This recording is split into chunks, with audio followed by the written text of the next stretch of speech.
السلام علیکم ورحمۃ اللہ وبرکاتہ۔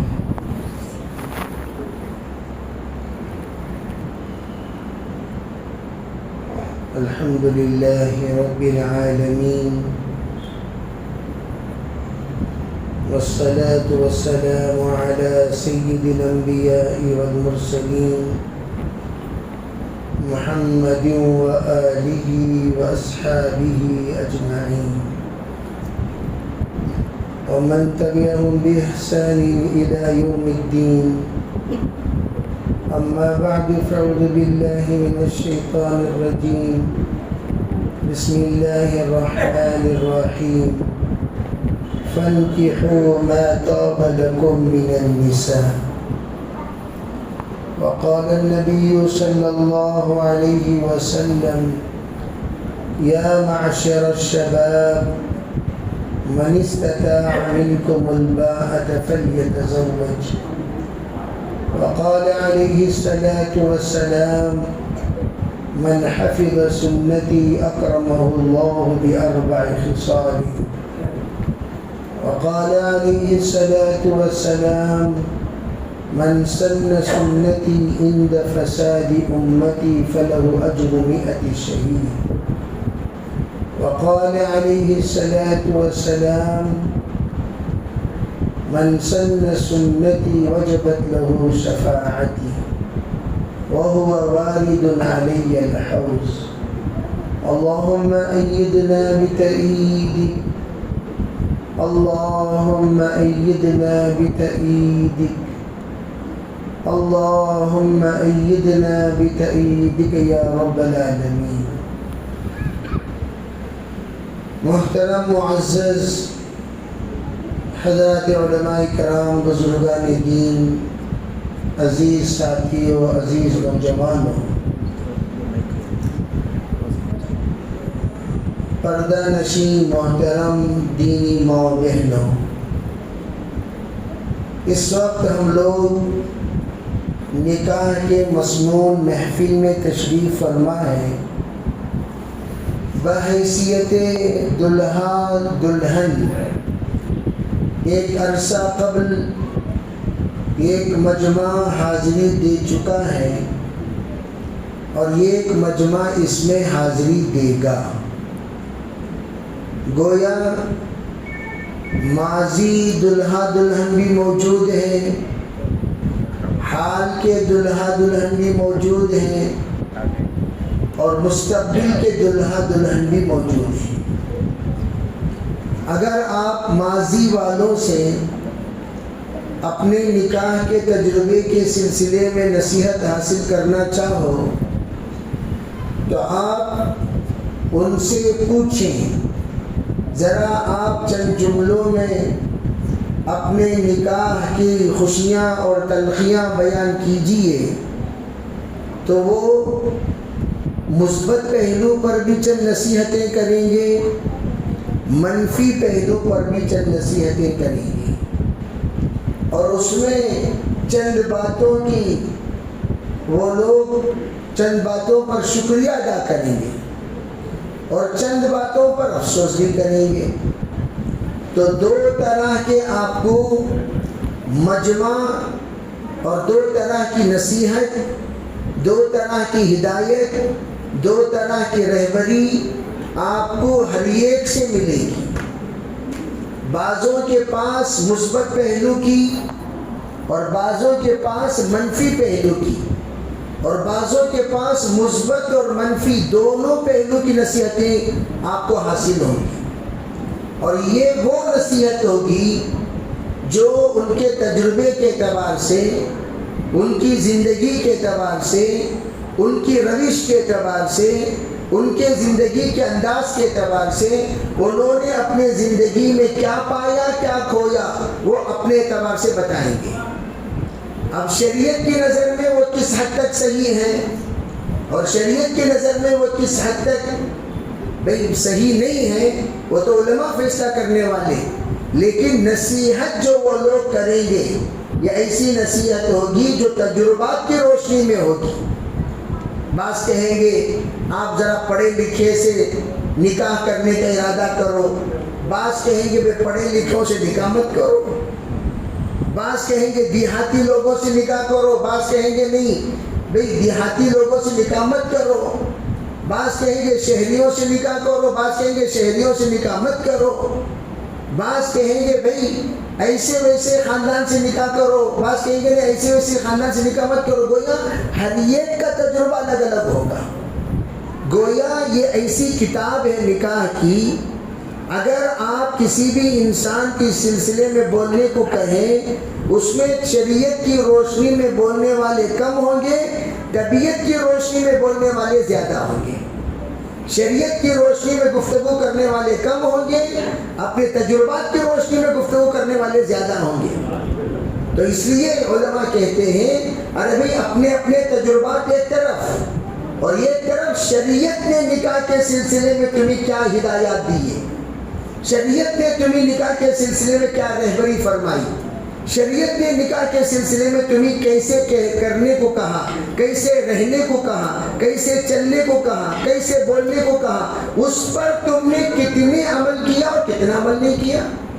اگر اس کے سلسلے میں اس کسوٹی پر رکھ کر اگر ہمارے نکاحوں کو ناپا جائے تولا جائے تو ہم باقاعدہ نمبر دے سکتے ہیں، فلاں شوہر کو شوہر ہونے کی حیثیت سے اتنا نمبر دینا چاہیے، فلاں بیوی کو بیوی ہونے کی حیثیت سے اتنا نمبر دینا چاہیے، فلاں بیٹے کو بیٹے ہونے کی حیثیت سے اتنا نمبر دینا چاہیے، فلاں بیٹے کو بیٹے ہونے کی حیثیت سے اتنا نمبر دینا چاہیے۔ یعنی کیا مطلب؟ یعنی انہوں نے اس رشتے کا حق کتنا نبھایا اور کتنا اس میں انہوں نے کمزوری کے ساتھ معاملہ کیا، اس کا فیصلہ آپ کے ہاتھوں پر چھوڑ دیا جائے گا۔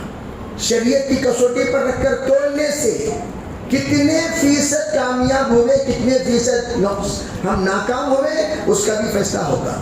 الغرض حضور علیہ السلام نے ہمیں چند ہدایات دی، وہ چند ہدایات یہ عام طور پر اس لیے بیان کیے جاتے ہیں، علماء یہ تو اپنی کتاب میں پڑھتے، کتاب النکاح مستقل پڑھتے ہیں، لیکن اللہ کے رسول علیہ السلام نے جو ہدایات دی ہے وہ ہدایات عوام کے سامنے نہیں ہے۔ سب سے پہلی بات قرآن پاک کی وہ آیت فَانْكِحُوا مَا طَابَ لَكُمْ مَا طَابَ لَكُمْ مِنَ النِّسَاءِ۔ اب یہاں پر ترجمہ کیا ہے؟ نکاح کرو تم مستورات میں سے جو تمہیں اچھی لگے۔ اب یہاں پر علماء کہتے ہیں مَا طَابَ لَكُمْ، یہ جو لفظ ہے مَا طَابَ لَكُمْ، جو تمہیں اچھی لگے، کس اعتبار سے اچھی لگے؟ جو بھی، پتہ چلا یہاں پر عمومی ہے، عمومیت کے ساتھ کہا گیا جو بھی آپ کو اچھی لگے۔ سب سے پہلی بات یہاں پر خاندان کی خصوصیت کا خاتمہ کیا گیا، اسی لیے تقوی کی 3 آیتیں پڑھی جاتی ہیں، 4 مرتبہ اتقوا کہا جاتا ہے، یہ معیار بتانے کے لیے۔ ماں سے مراد یہاں پر سب سے پہلی چیز تقوی کو دیکھنا چاہیے، تقوی دیکھا کرو، اور اس لیے فَاظْفَرْ بِذَاتِ دین کہا گیا، دین دیکھا کرو اور دین کو رکھ کر دین کو معیار بنا کر نکاح کیا کرو۔ اب مَا طَابَ لَكُمْ میں ہم نے کیا دیکھا؟ جس کی عقل جتنی ہے، جس کا رخ جدھر ہے، جس کا سوچ جدھر ہے، جس کی فکر جدھر ہے، جس کا جو جذبہ ہے، جس کا جو خیال ہے، جس کا جیسا مزاج ہے، اسی اعتبار سے چنتا ہے۔ اس کا مزاج مال کا، مال کو دیکھے گا، اس کا مزاج حسن کا، حسن کو دیکھے گا، اس کا مزاج حسب و نسب کا، حسب و نسب کو دیکھے گا، اس کا مزاج دین کا تو دین کو دیکھے گا۔ حضور نے فرمایا یہ چاروں مزاج والے آپ کو ملیں گے، تنکح المرأة لأربع، اسی کو کہا کہ نکاح ان 4 چیزوں کی بنیاد پر کرتے ہیں لوگ، لیکن یاد رکھنا کامیابی چاہتے ہو تم فاظفر بذات الدین، دین کو رکھ کر نکاح کرو۔ تو کیا پتا چلا دیکھنے والوں اور نکاح کے لیے نسبت دیکھنے جانے والوں، تم لوگوں کو دیکھنا کیا ہے کہ اس شخص کے اندر، اس بندی کے اندر دین کتنا ہے۔ اور دین کیسے پتا چلے گا؟ دین 3 طرح سے دیکھتے ہیں، ایک ہے ذاتی دین، ایک ہے صفاتی دین، اور ایک ہے حسبی اور نسبی دین۔ 3 طرح کا دین ہوتا ہے۔ ایک ہے ذاتی دین، بے خاندان پورے الٹا سیدھا، یہ بیچارہ اپنے ذات کے اعتبار سے دیندار ہے۔ ایسے بہت سارے آپ کو ملیں گے، لوگ یوں کہیں گے ہمارے پورے خاندان میں اکیلا نمازی ہوں، پورے خاندان میں اکیلا، پورے خاندان میں اکیلا۔ بعض مرتبہ حیرت ہوتی ہے، انہوں آپ کی والدہ کیا، انہوں آپ کے والد کیا، انہوں آپ کے بھائی کیا، انہوں آپ کے چچا کیا، ہاں، لیکن یہ بیچارے کو اس کو زمین و آسمان کا فرق ہوتا ہے۔ ذاتی دین، یہ بندہ صفات کے اعتبار سے ظاہری دین بھی ہے، باطنی دین بھی ہے۔ 2 طرح کے بھی دین، ظاہری دین اصل دین نہیں ہوتا۔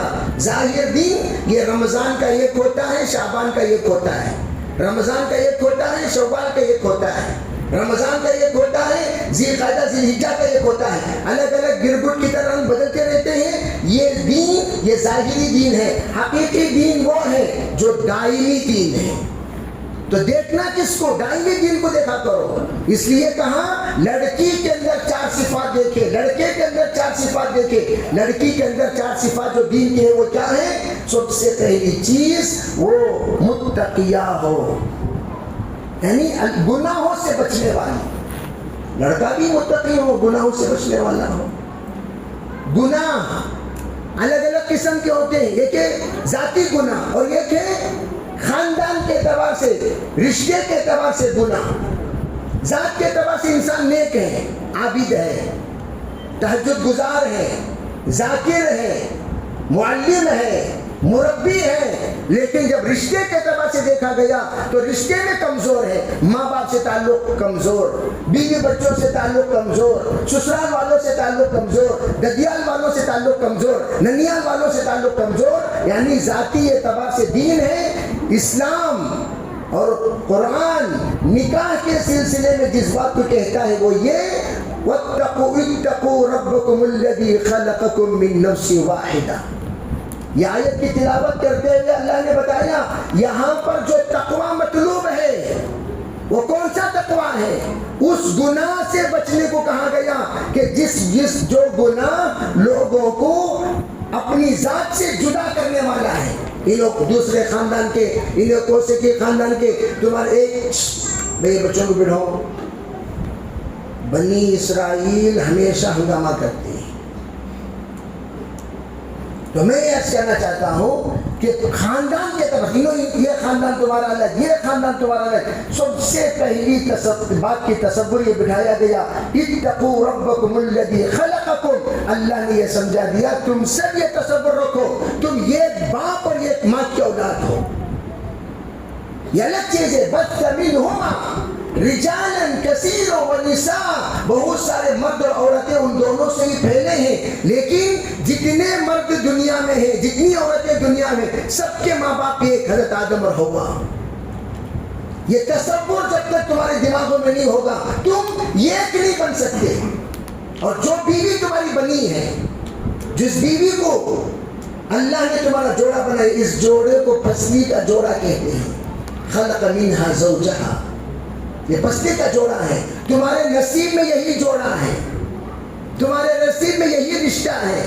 اب وہ پسلی کو اپنے اعتبار سے صحت مند بنانا، طاقتور بنانا، محفوظ رکھنا اور اسے ہر طرح کے خیر کا خیال رکھنا، یہ تمہاری ذمہ داری ہے، اس لیے کہ تمہارے پسلی کا جوڑا ہے۔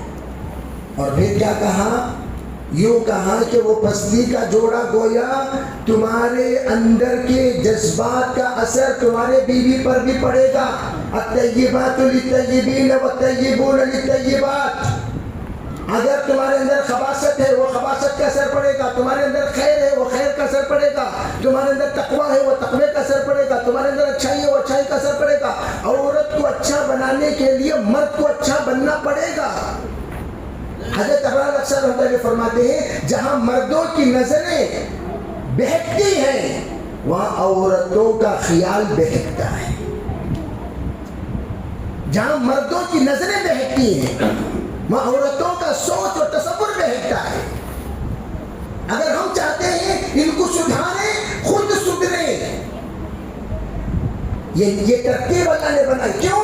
یہ جز ہے تمہارے، جز کو سدھارنے کے لیے کل کو سدھارنا پڑے گا۔ کل اگر سدھر جائے جز آٹومیٹک سدھر جائے، اس کے لیے کل کی ذمہ داری تھی، کل کی ذمہ داری تھی، یعنی مرد کی ذمہ داری تھی یہ رزق حسنہ، پاک کھلاؤ، پاک کھلاؤ گے پاک بنے گی، پاک بنے گی پاک اولاد جنم دے گی۔ اسی لیے بزرگ نے فرمایا میں نے تم پر شادی سے پہلے بھی احسان کیا، بچوں سے کہا شادی کے بعد بھی احسان کیا۔ چاروں کے چاروں علماء، چاروں کے چاروں محدثین، چاروں کے چاروں فقہا، انہوں نے باپ سے پوچھا ابو جان شادی کے بعد آپ نے جو احسان کیا، ولادت کے بعد جو آپ نے احسان کیا وہ تو ہمیں سمجھ میں بات آ رہی ہے، ہمارے ولادت سے پہلے آپ نے کیا احسان کیا؟ ذرا اس سلسلے میں وضاحت فرما دیجئے۔ کہنے لگے دیکھو بیٹا میرے سامنے چاروں قسم کی خواتین آئی، حسن و جمال میں اعلیٰ معیار والیاں، مال و دولت میں اعلیٰ معیار والیاں، حسب و نسب میں معیاری حسب و نسب والیاں، یہ سب آئیں، لیکن میں نے ان تینوں میں چوتھے نمبر دیندار خواتین بھی آئیں، میں نے یہ دیکھا کہ ان میں میرے لیے اچھی بیوی بننے والی کون ہے، مجھے تسلی دینے والی کون ہے، مجھے دل بہلانے والی کون ہے، مجھے ہر اعتبار سے مدد کرنے والی کون ہے، اس کو میں نے نہیں دیکھا، میں نے یہ دیکھا ان میں اچھی ماں بننے والی کون ہے۔ میں نے انتخاب کیا ماں کا، گویا بیوی کو کر دیا قربان، ماں کو کیا میں نے راجح۔ دو چیزیں میرے سامنے آئی، تمہیں اچھی بیوی چاہیے یا اچھی ماں چاہیے اپنے اولاد کے لیے، میں نے ماں کو ترجیح دی۔ چنانچہ تمہاری ماں ماشاءاللہ تمہاری تربیت ایسی کی ہے، آج جو تم چاروں کے چاروں قابل حیثیت بن کر جو بیٹھے ہوئے ہو، قابل قدر بن کر جو بیٹھے ہوئے ہو، اور تمہارا جو مقام ہے، تمہارا جو مرتبہ ہے، تمہاری جو عزت اور وقار ہے، یہ سب تمہاری ماں کی تربیت کا نتیجہ ہے۔ تو ہم لڑکیوں کا انتخاب کرتے ہیں ضرور، ہم یہ نہیں دیکھتے۔ علماء کہتے ہیں ماں کا انتخاب کیسے پتہ چلے گا؟ ابھی تو ماں بنی ہی نہیں، پتہ کیسے چلے گا؟ اس کی ماں کو دیکھو، اس کی ماں نے اس کے اولاد کو تربیت کیسے کی ہے۔ کیوں؟ جیسا پیڑا ویسی روٹی، جیسے دھاگا ویسی ساڑی، جیسی ماں ویسی بیٹی۔ اب اس کو دیکھو، اس کی تربیت اس کی ماں نے کیسے کی ہے، ان کے بچوں کی تربیت ان کی ماں نے کیسے کی ہے، ان کے اولاد کی تربیت ان کی ماں نے کیسے کی ہے، جیسے ان کی ماں نے کی یہ بھی اپنی اولاد کی تربیت ایسے ہی کرے گی۔ یہ اصول، یہ معیار بتایا کہ کس طریقے سے کسوٹی پر رکھ کر تولنا چاہیے، کس طریقے سے کسوٹی میں رکھ کر منتخب کرنا چاہیے، کس طریقے سے جانچنا چاہیے، یہ کسوٹی۔ تو یہ ہے۔ پھر کیا کہا؟ وَاتَّقُوا اللَّهَ الَّذِي تَسَاءَلُونَ بِهِ وَالْأَرْحَامَ، اللہ رشتے کے بارے میں پوچھے گا۔ ایک رشتہ اپنے ددیالی ننیالی اللہ پوچھے گا، سسرالی کا بھی خیال رکھا ہے کہ نہیں رکھا؟ نہیں، سسرال والوں سے میرا کیا بھی تعلق ہے، کیوں نہیں بھائی، کیوں نہیں؟ ارے تمہارے جو ساس ہیں تمہاری بیوی کی ماں ہے، ہاں، تو ان کا خیال تم نے نہیں رکھا۔ تمہارے جو سسر ہیں وہ تمہاری بیوی کے باپ ہیں، ہاں، ان کا خیال تم نے نہیں رکھا۔ ارے وہ نسبتی برادر تمہارے برادر ہیں کہ نہیں، سن ان لا جس طرح کہا جاتا ہے داماد کو، تو بردر ان لا کہا جاتا ہے سالے کو، سالے کا بھی خیال رکھا کہ نہیں؟ نہیں، وہ سالے کے نکاح میں سب میں نہیں جاتا، سالے کے بچوں کے نکاح میں نہیں جاتا، وہ تمہارے نکاح میں تمہیں جاؤ، ہمارے نکاح میں میں جاتا ہوں۔ اللہ تعالیٰ فرماتے ہیں یہ نہیں اصول اتقوا اللہ، ورنہ نکاح میں تساءلون به والارحام سے مراد یہاں نہ ددیال کے بارے میں ذکر مقصود ہے، نہ ننیال کے بارے میں ذکر مقصود ہے، یہاں سسرال کے بارے میں ذکر مقصود ہے، جس کو نسبا و سحرا قرآن خود بیان کرتا ہے۔ نسب کا رشتہ بھی خیال رکھو، ددیال و ننیال کا، اور سحرا سسرال کا رشتہ کا بھی خیال رکھو، اور اللہ سسرال کے رشتے کی حق تلفی کے بارے میں سوال کرے گا۔ اس عنوان کو کوئی سوچتا ہی نہیں۔ ماشاءاللہ مولوی بہت خیال رکھتے ہیں، تراویح پڑھاتے ہی فوراً سسرال جاتے ہیں۔ عید ہوئی سسرال کا سفر کیا، عید ہوئی سسرال کا سفر کیا، عید ہوئی سسرال کا سفر کیا۔ دیگر جاتے کہ نہیں جاتے واللہ عالم، بھائی ہم جس لائن کے رہتے ہیں اس لائن والے تو جاتے ہیں۔ جب بھی پوچھو مولانا کہاں ہے، میں وہ سسرال میں، مولانا کہاں ہے، میں سسرال میں ہوں، اور ہم بھی سسرال سے آئے ابھی۔ میں سسرال کا میں تو کلومیٹر بیان کرتا ہوں، شہر میں ہے ویکلی ونس، 50 کلومیٹر کے اندر ہے منتھلی ونس، 100 کلومیٹر سے اوپر ہے 6 منتھ میں ونس، 500 کلومیٹر کا ہے ایئرلی ونس۔ انزل الناس منازلهم، سسرال جانے کا ایسا بھی نہیں جا کر ساس کو تو آس کو وہاں بیٹھ گئے۔ بعض لوگ سسرال کا خیال رکھو بولے حضرت، تو اس واسطے میں گھر جبئی بن گیا، وہ چنکھو جبئی ہوئے، گھر جبئی بے عزت جبئی۔ ہاں اس گھر میں کوئی مرد نہیں، آپ چلے گئے، آپ وہاں کے لیے سہارا ہیں، آپ وہاں کے لیے وقار ہیں، ہم ایک نہ خسر ہیں نہ سالے ہیں، کوئی نہیں۔ اللہ نے ماشاءاللہ آپ کو کئی بھائی دیے، یہ بھائی نیت کیا، چلو بھائی ہم سسرال والوں کے سہارا بن جاتے ہیں، مشورے سے آپ چلے گئے، کوئی بات نہیں، آپ کی عزت ملے گی، قدر ملے گی، وقار ملے گا، وہاں پر آلریڈی ہیں، آپ کو جا کر چمچہ لینے کی کیا ضرورت، آپ وقار کے ساتھ رہو اپنی جگہ پر۔ یہ کام تساءلون به والارحام، یہاں ارحام کیا ہے، ارحام کیا ہے، اس کی وضاحت کرنا چاہتا ہوں۔ عربی نکاح کا عنوان یہ 12 گھنٹے کا عنوان ہے، یہ آ کر آدھے گھنٹے کا عنوان نہیں ہے، یہ 12 گھنٹے کا عنوان ہے۔ ارحام کیا ہے، رحم، رحم، یہ کہ بہن، یہ کہ بھانجی، یہ کہ بھائی، یہ کہ بھتیجا، یہ کہ چچا، یہ کہ چچیرے بھائی، یہ کہ ماموں، یہ کہ مولیرے بھائی، یہ کہ تایا، یہ کہ تائرے بھائی، یہ کہ ہمارے پھپھو اور یہ کہ پھپھیرے بھائی، یہ کہ خالہ اور یہ کہ خلیرے بھائی، یہ جو رشتہ ہے یہ ہے ارحام۔ اسے کیا کہتے ہیں، ارحام۔ اس کا یہ اسٹیج تک تعلق رکھنا ہم پر ضروری ہے، کہ پوترے پوتروں کو سب تعلق رکھنا ضروری نہیں ہے، یہ بھی یاد رکھ لو، پوتروں کو نہیں، یہاں سے یہاں، چچا سے تعلق ہے، ہاں کس کی وجہ سے، ابا کی وجہ سے، ماموں سے تعلق ہے کس کی وجہ سے، امی کی وجہ سے، تایا سے تعلق ہے کس کی وجہ سے، ابا کی وجہ سے، جو یہاں پر خالہ سے تعلق ہے کس کی وجہ سے، امی کی وجہ سے، خلیرے بھائی سے تعلق ہے کس کی وجہ سے، اپنا بھائی ہونے کی وجہ سے، یہ ہے ارحام۔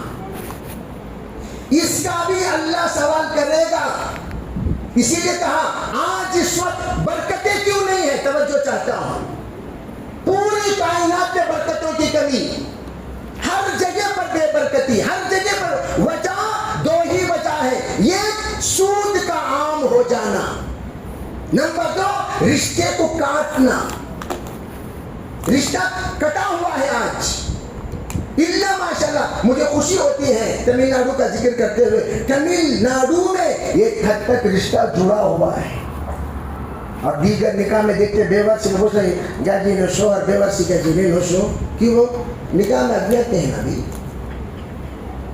نکاح میں ادمیت نہیں ہے نا، بیور سی نہیں حضرت، بیور سی نہیں، پھر کہاں وارث کہاں ہے، نہ اس کا چچا، نہ اس کا مامو، نہ اس کے مامو خلی، کوئی بھی نہیں ہے نا، نہیں ہمیں لوگوں خالی 5 جنیس نکاح کو ایسو، کیا جنازہ میت پا جاتے نبی لوگاں، کیوں نکاح میں نہیں آئے، خوشی اور غم، یہ 2 موقع ایسا ہوتا ہے، دیکھو بھی یہ کہ سنت کا سادگی کے ساتھ کرو، لیکن یہ کہیں سبب ہمارا جڑنے کا سبب یا تو خوش خوشی یا تو غم، یہ دو ہی اسباب ہیں ہم سب کے جڑنے کا سبب، یا تو خوشی میں ہم جڑتے ہیں یا غم میں ہم جڑتے ہیں۔ غم میں تو بھائی سب لوگ جڑتے ہیں اپنائیت کے ساتھ، اس میں کسی کو دعوت نہیں دی جاتی، اطلاع ملی آ گئے، اطلاع ملی آ گئے، لیکن خوشی میں جڑتے ہیں تاکہ ہمارا رشتہ جڑا رہے۔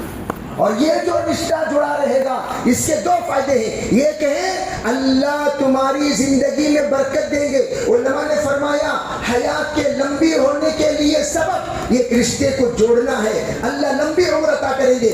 اگر لمبی عمر بھی نہیں تو اللہ آپ کی اولاد کو لمبی عمر عطا کریں گے، ایسی دعائیں ملیں گی۔ دو، اللہ کبھی آپ کو فقیر نہیں بنائیں گے، آپ کا گھر میں فقر نہیں آئے گا، آپ کے گھر میں تکلیف نہیں آئے گی، آپ کے گھر میں مصیبت نہیں آئے گی۔ اس لیے میں خصوصاً خواتین سے یہ کہنا چاہتا ہوں، یہ رشتہ کاٹنے کا جو ہم لوگوں کے اندر یہ عادت پڑ جاتی ہے، ان سے ملو مت، ان سے ایسی زندگی میں کبھی مت کہو۔ اگر ہم نے کسی سے ملنے سے روکا، اگر ہم نے کسی سے ملنے سے روکا، یاد رکھنا اللہ تعالیٰ حشر کے میدان میں سلمن قطع، اللہ سے رشتہ یہ التجا کرے گا، اللہم سلمن وصلنی وقطع من قطعنی، یا اللہ جس نے مجھے جوڑا اس کے ساتھ تیری رحمت کو جوڑ، جس نے مجھے کاٹا اس سے تیری رحمت کو کاٹ لے۔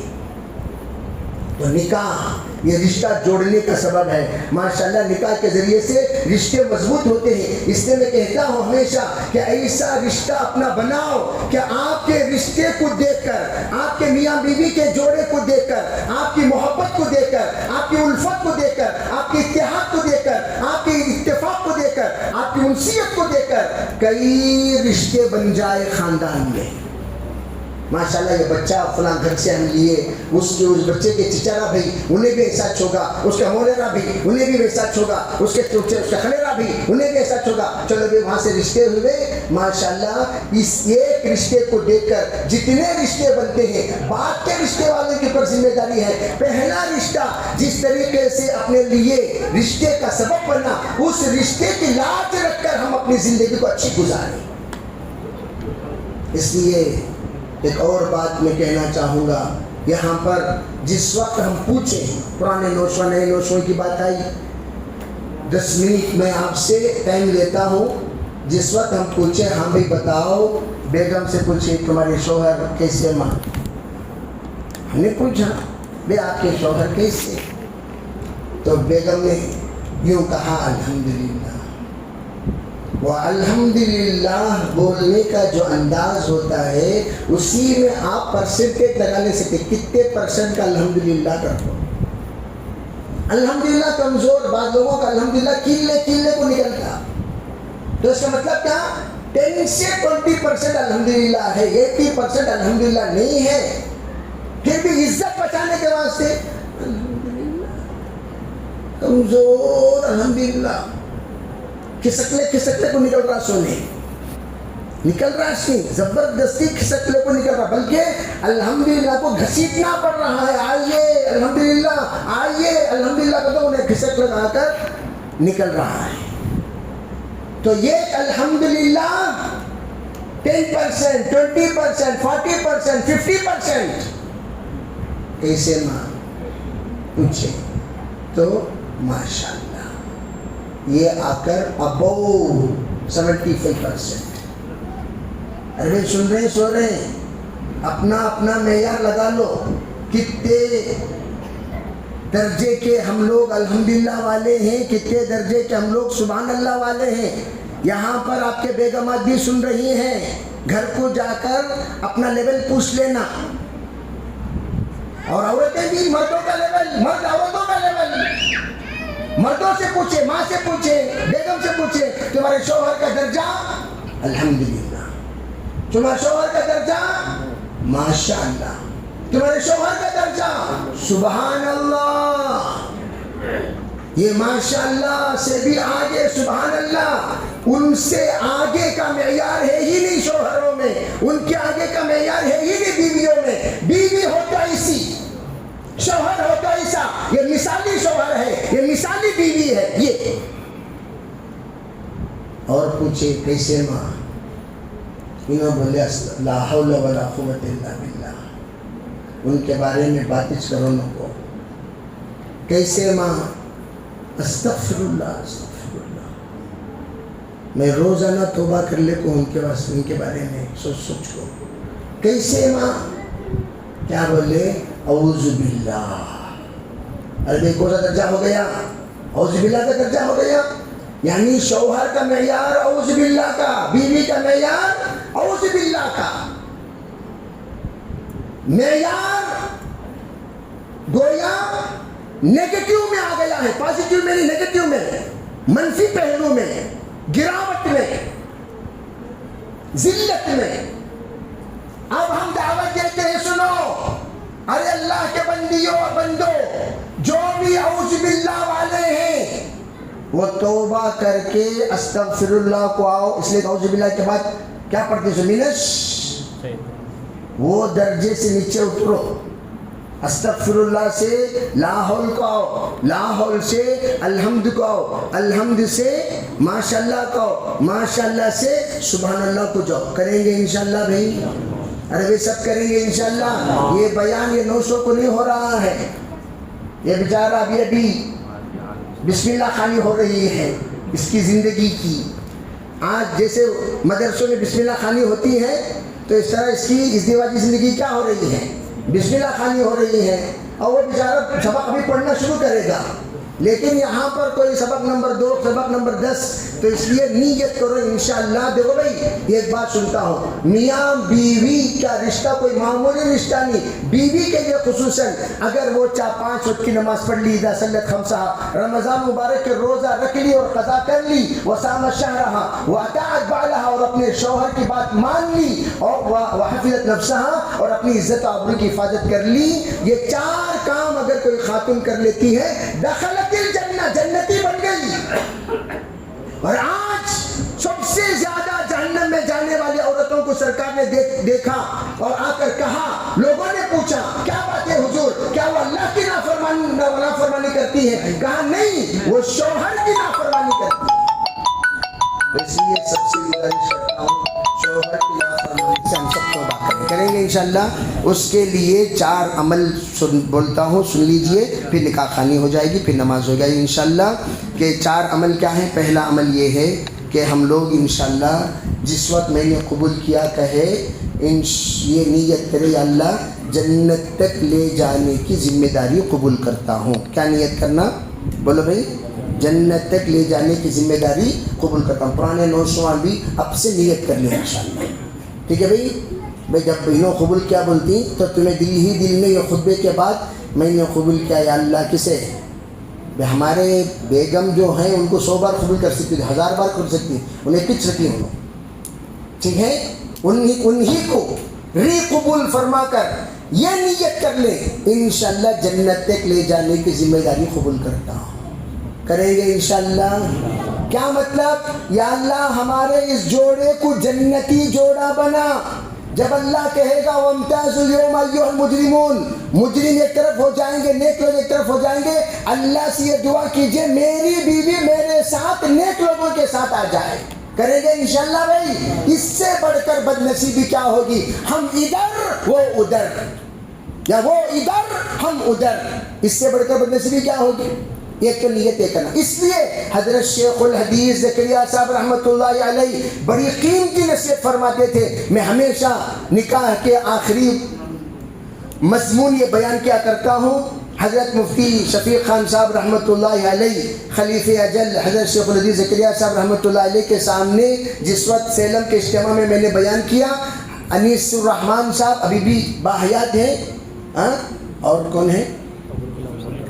ابوالکلام صاحب. یہ دونوں صاحب زادگان میرے پاس بیٹھے ہوئے تھے حضرت یہاں بیان میں.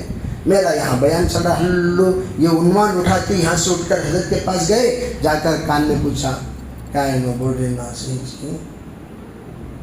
تو اس کے حضرت فرما لگے، ارے بھائی میرا بھولا ہوا سبق یاد دلا دیا انہوں نے، میرا بھولا ہوا سبق. بہت خوشی کا اظہار فرمائے، دعائیں دی. یہ سبق تقریباً عالم میں بھولا ہوا ہے، عالم میں الا ماشاءاللہ کوئی بندہ یاد کرتا ہوگا تو کرتا ہوگا. وہ سبق یہ ہے، حضرت نے فرمایا شادی سے پہلے ہونے والے سن لیں. ربنا هب لنا من ازواج یا ربنا آتنا فی الدنیا حسنہ وفی الآخرۃ حسنۃ وقنا عذاب النار 21 مرتبہ اتحیات کے بعد سلام سے پہلے پڑھ لیا کریں. 2 رکعت نماز پڑھنا صلاۃ الحاجت 21 مرتبہ ربنا آتنا فی الدنیا حسنہ پڑھنا. ربنا آتنا فی الدنیا حسنہ کے 27 اس کے مفاہیم ہیں، مطالب ہیں. اس کا یہ کہ جو انسان جس حال میں مبتلا ہے، جو اس کا مقصود ہے، جو اس کا مطلوب ہے، جو اس کی حاجت ہے، اگر وہ بندہ اس دعا کو اس طرح کی نماز میں سلام سے پہلے 21 مرتبہ پڑھے گا، وہ نیت کرتے ہوئے جو نیت اس کے ذہن میں موجود ہے، جس تکلیف میں یہ مبتلا ہے، جس حال میں یہ مبتلا ہے، اللہ اس کے حال کو حل کرے گا. 4 ماہ پڑھو. کتنے مہینہ پڑھنا؟ خالی ایک بار پڑھ لو 4 مہینہ پڑھنا. پڑھتے رہو پڑھتے رہو پڑھتے 2 رکعت پڑھو. نیک صالح بیوی کی نیت کرو گے، نیک صالح بیوی، نیک صالح شوہر کی نیت کرو گے، نیک صالح شوہر اللہ کا کرے گا. نمبر 2، شادی ہو گئی جیسے میں نے قبول کیا کہا، ہو گئی. پھر اس کے بعد ان کی نماز میں دعا بدل جائے گی. ربنا حب لنا من ازواجنا وذریاتنا قرۃ اعین وجعلنا للمتقین اماما. یہی 21 مرتبہ پڑھنا ہے.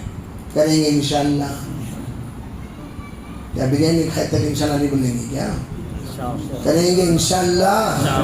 نمبر 2، دوسرا عمل، جس وقت نکاح ہو گیا بیگم کو دیکھنے کے لیے جا رہے، سنت کے مطابق رخصتی کرو. جاتے ہی السلام علیکم ورحمۃ اللہ. شوہر ایسا سلام کرے، وہ سلام میں رحمت، محبت، الفت، مودت، انسیت، یہ 5 صفات ہونا وہ سلام میں. وہ اس طرح کے سلام کی مشق کریں. ہیبت نہ ہو اس سلام میں. کیا نہ ہو؟ ہیبت نہ ہو، خوف نہ ہو. وہ سلام میں یہ 5 صفات ہو. سلام، وہ سلام دل کے اندر سیدھے داخل ہو جائے گا. ونلی سلام، نو کلام. اب بھئی دلہن اپنی ترچھی نگاہوں سے آہستہ دلہا اپنے ہونے والے، اپنے ہو چکے شوہر کی جانب جس وقت وہ نظر ڈالے، پہلی نظر تو چہرہ 14ویں رات کے چاند کی طرح ہونا چاہیے. آئینے کے سامنے کھڑے ہو کر مشق کریں، میرے چہرے کی اسمائلنگ امیجز کتنے ہیں. چہرے ہے نا، چہرہ ہمارا.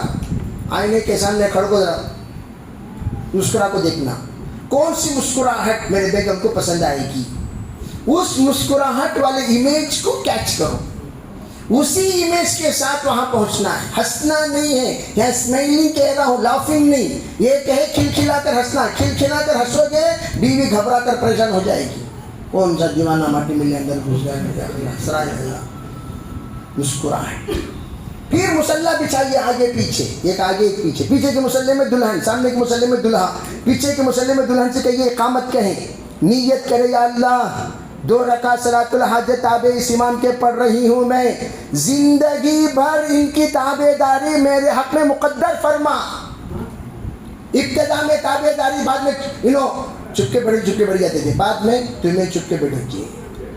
خاموش، تمہیں پہلے خاموش رہو، ذرا تمہیں ہلو بات کرو. یہ سب سیکنڈ سٹیج میں ہوتا ہے.